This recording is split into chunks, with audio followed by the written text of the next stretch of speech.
Thank you. Mr. Turner, please. Thank you, Mr. Chairman. I want to thank both of you for your leadership and also your efforts today to answer some of our questions.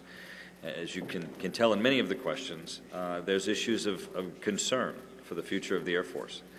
When I was listening to Joe Wilson about his description of his district, it reminded me not only of the fact that Wright-Patterson Air Force Base, which is my district, has a symbolism of the Wright brothers that were there, who tested their aircraft, and of course the labs that are there, but that it sort of fits into the mission of what we all expect from the Air Force. I mean, the Air Force has always been the site of innovation, where we all wonder about what is going to be possible and what the future is going to hold.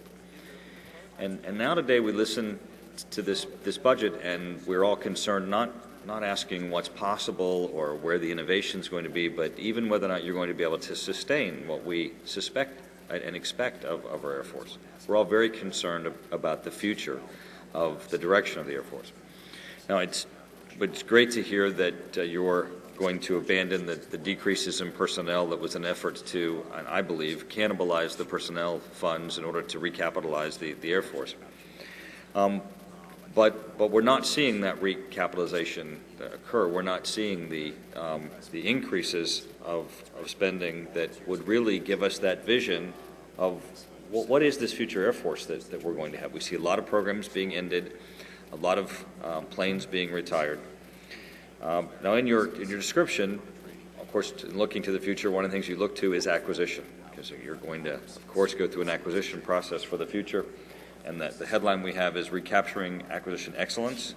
And my understanding is that in looking at your overall budget, that you have an intent of adding positions in acquisition, which I think is so important, because there's a huge amount of expertise in the acquisition process that's not just compliance with rules and regulations. It's also an issue of trying to encourage that innovation and the attainment of what is possible. But I'd like for you to describe for me, you're going to be adding, you're going to acquire, you're going to add acquisition personnel. You also have, from what we have in our information, a statement of transitioning from contract employment to government employment. I'm a little concerned that actually will result in a reduction in your resources. Are you replacing people one for one? And many times when you have a contractor relationship, you have additional supplemental assets that you can rely on, which you don't necessarily have in just an individual. So it would seem that you need to grow beyond just even a one for one. What is your replacement plan, and how are you looking at supporting your acquisition processes?